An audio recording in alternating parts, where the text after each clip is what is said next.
足並みを揃えてゆこうお互いを信じ合う5人の仲間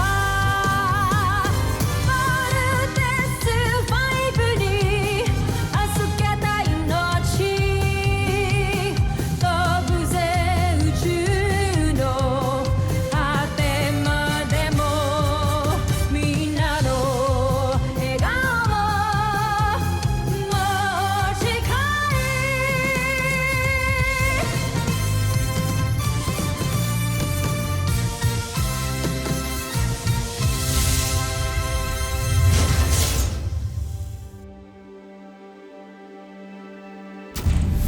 Ang nakaraan sa Voltes 5 Legacy. Napakawalang kwenta nga ng mga sandata ng planetang ito. Bolt's team, you are the last line of defense. Bakit parang natatalo na yata tayo? Bakit ka nabigo? Huwag mo akong ipahiya, Zardos. Pinapakilala ko mga bago nating kampiyon. Yan si Baizanger. Wait for it back! Sige pa! Pasangin mo ang lahat ng umaatake sa atin. Team, your mother's hurt. Kailangan tayo ni Mama. Bumalik na tayo sa camp. Kailangan natin mahanap yung Beast Fighter. I'm so sorry, Richard. I have to do this for my sons. Hindi ko sila pwede pabayaan. Mama nyo nagpapalipat ng fighter jet na yan. No! Let my sons go!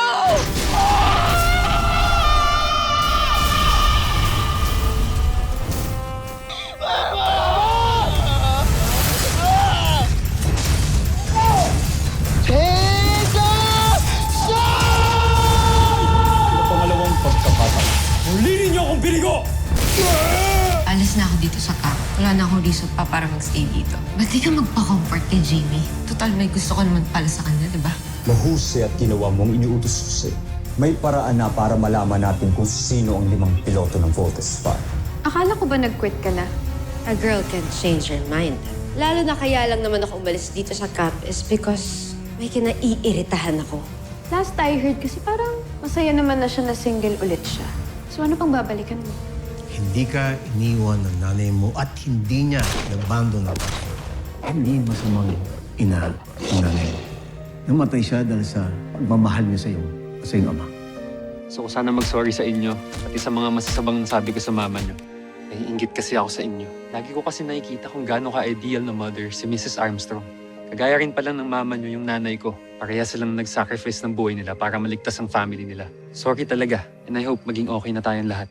Ilabas mo na! Nais ko na siyang makilala. Masusunod, Job.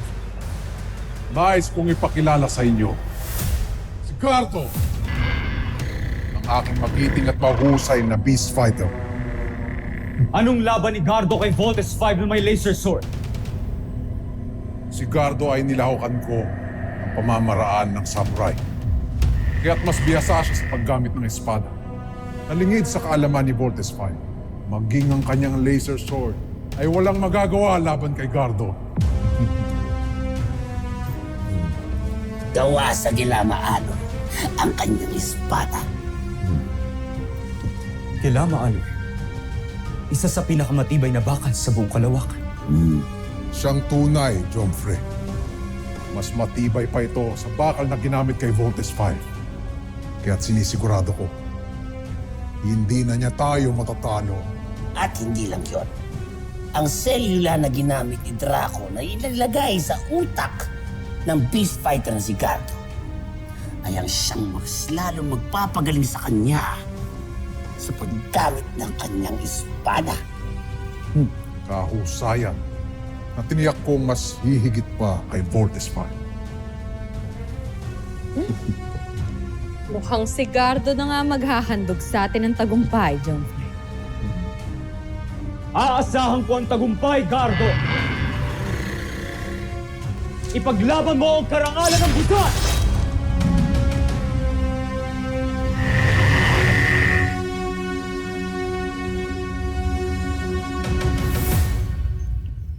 Dr. Smith. Sorry, andito ka pala. Please join us.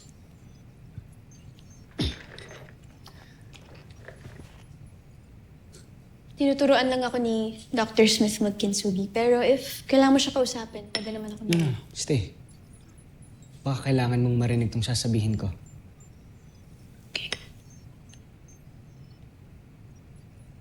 Tungkol saan, Steve? Kay Mark po, Dr. Smith. Bigla siyang bumait sa amin. Nag-sorry siya, nakipag-ayos sa amin. Talaga? That's good news. Yeah. Dr. Smith, ano po ba talaga nangyari kay Mark? May sinasabi po siya about his mother. I'm sure one of these days, ikwento rin ni Mark sa niya.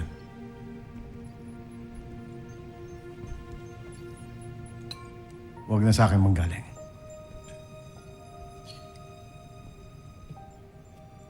Si Mark, maraming lamat. Pero there's nothing or no one broken is beyond repair. Just like this ball. Kinsugi.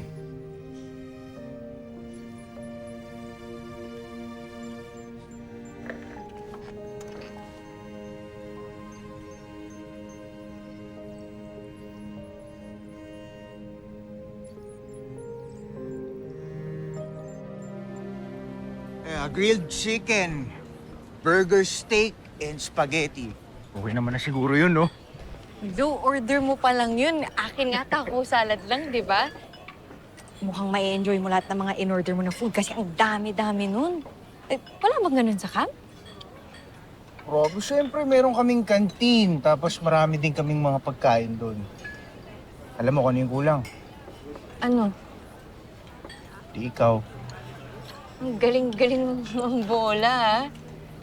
Alam mo, for sure, ikaw, ang dami-dami mo sigurong girl sa camp. Grabe, parang mas marami pa nga mga gadgets doon kaysa sa mga babae. Ha? Eh, bakit? Ano bang itsura ng loob ng camp?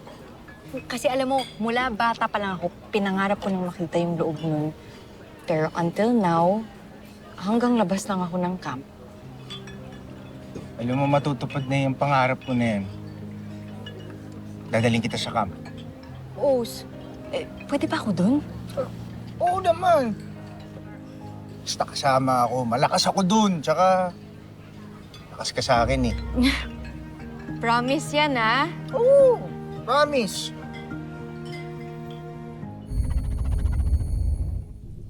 Inihahanda ko na ang muling paglusob sa mga taga-Terra Air 2. Ibig mong sabihin, hindi nyo pa rin nasasakop ang planetang yan. Kanto Aita! Malapit na, kamahalan. Huwag kayo mainip.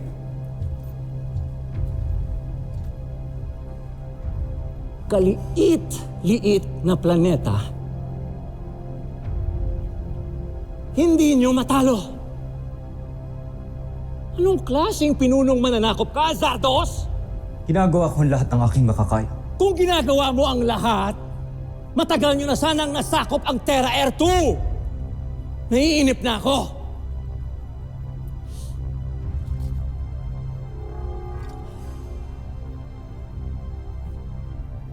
Kapag hindi mo ito magawa sa lalong madaling panahon, tatanggalin ko ang paghirang ko sa iyo bilang prinsipe ng Buzan. At isasama kita sa mga kauri mo, mga alipin kagaya ng ano mo!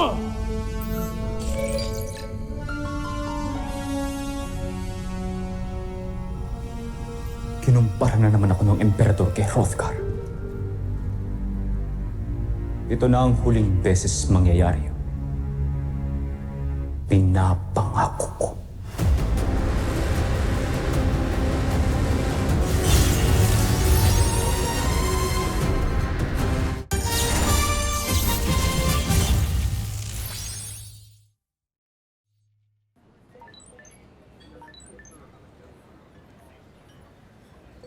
Wait lang ha.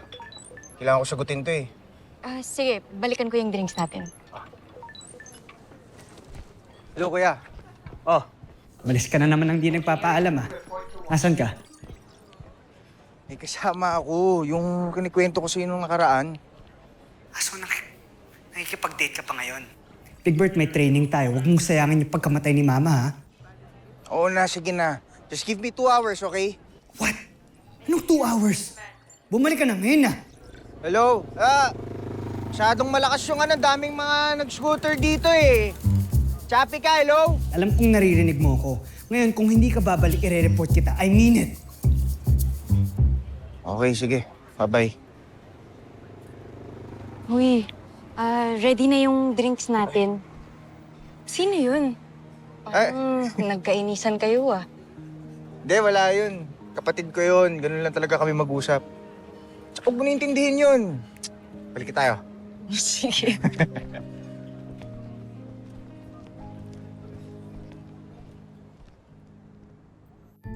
Nasisiguro kung tataas ang ranggo natin sa oras na matalo ng ating beast fighter si Voltes 5. Kaya dapat lamang na paghusayan ni Gardo. Siguradong ako ang mauupo sa tabi ni Prinsipe Zardos. Sa oras na matalo natin ang mga taga-Terra Earth. Mataas masyado ang pangarap mo, Draco. Baka nakakalimutan mo. Ako ang utak ng mga armas ni Gardo. Kaya ako ang dapat umupo sa tabi ni Prinsipe Zardos. Maaaring ikaw ang utak. Ngunit ako pa rin na nakapag-isip kung saan ibabase ang abilidad ng pakikipaglaban ni Gardo. Kaya't ako ang nararapat sa tabi ni Prinsipe Zardos. Alam mo, ikaw, mayabang ka rin talaga eh, no? Kung di ka lang malaki, papatulang kita eh. O sige nga, subukan mo. Sige, magpatayan na lang kayo dalawa para ako na lang ang uupo sa tabi ng prinsipe. Ako ang uupo sa tabi ng prinsipe. Ako ang gumawa kay Gardo. Ako ang upo! Ako! Homsak! Jomfrey. Aga-aga niyo magdiwang wala pa kayo napapatunayan. Patawag sa iyong narinig, Joffrey. Masyado lang kaming kumpiyansa na matatalo ni Gardo si Voltes 5. Kung ganun, aasahan ko ang tagumpay, Draco. Umayo kayo't wasakin si Voltes 5 para sa karangalan ko at ng buong busa. Masusunod, Jo.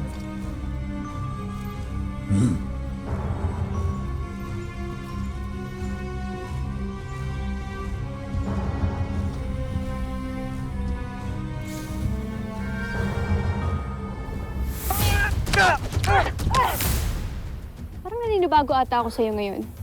Wala ka ba sa mood?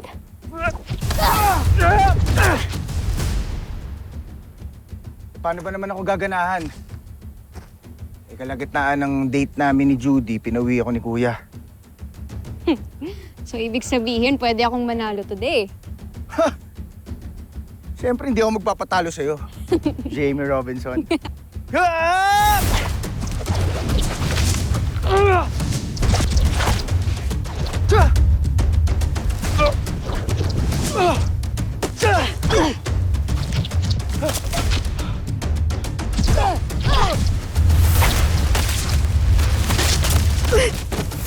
Jamie! Sorry! Bigla lang ako. Okay ka lang? Okay lang ako. Ang galing na na. Ano yun? Butterfly return. Butterfly return? After mawala ni Papa, pinatira ako ni Mama sa mga monks. At yung monk na teacher ko yung nagturo sa akin makipaglaban.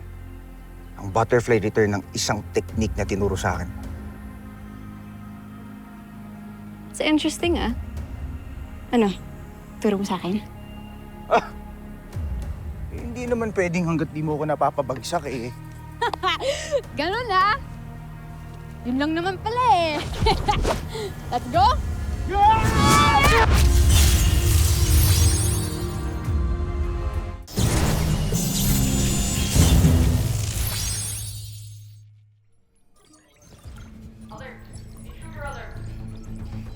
Commander, Richard, we have sighted the Bosanian beast fighter heading towards the north.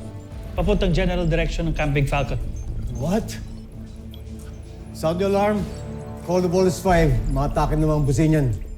Ay, sir. Battle station!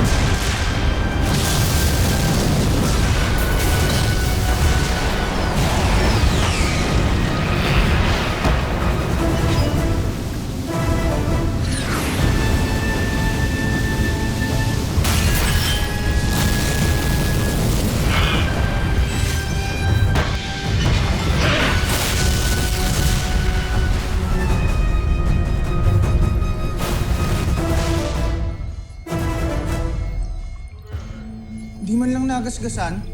He's really tough. Yan ang beast fighter na makakalaban natin. Team, alam kong kayang-kaya niyo yan. And I believe in you. Talunin niyo yung beast fighter niyan para hindi na yan makapamsala. Go now. Yes, Dr. Smith. Team, let's take this beast fighter down. Let's go!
Unbelievable.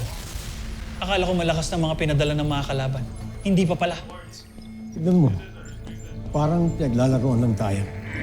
The Busenos are back with a vengeance. Kinakabahan ako para sa Voltes team. Don't worry, Commander. Alam nila what to do. Just trust them.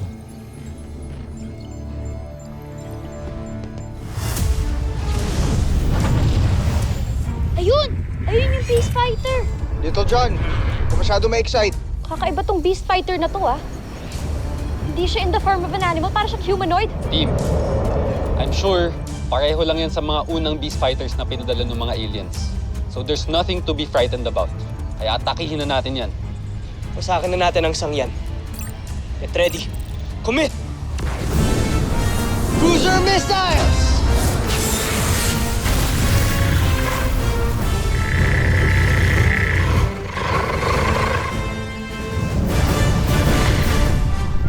Aerial bomb!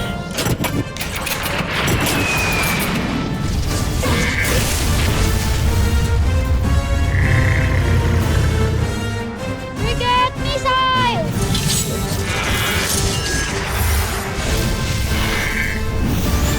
Thunder cutter! Panzer knuckles! Rock boomerang! Napakabilis niya. Ang hirap din tamaan. Ang angas ah. Kuya, nakabase ang fighting style niya sa isang samurai warrior. Guys, kailangan natin mag-ingat. I agree, Big Bert. Pero kailangan natin tuloy ang laban na to. Roger!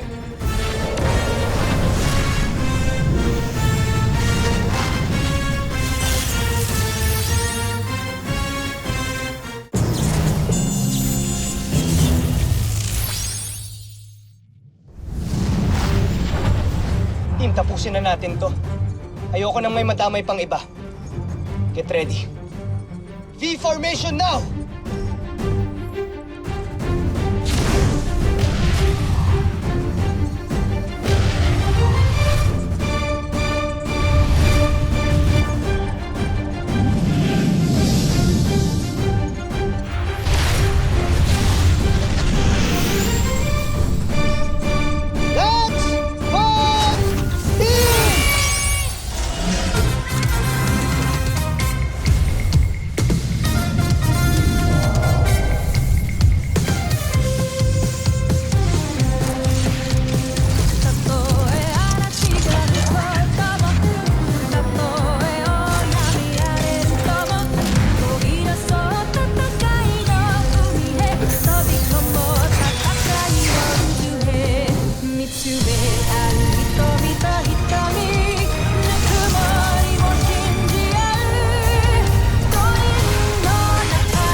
Voltus 5 Legacy.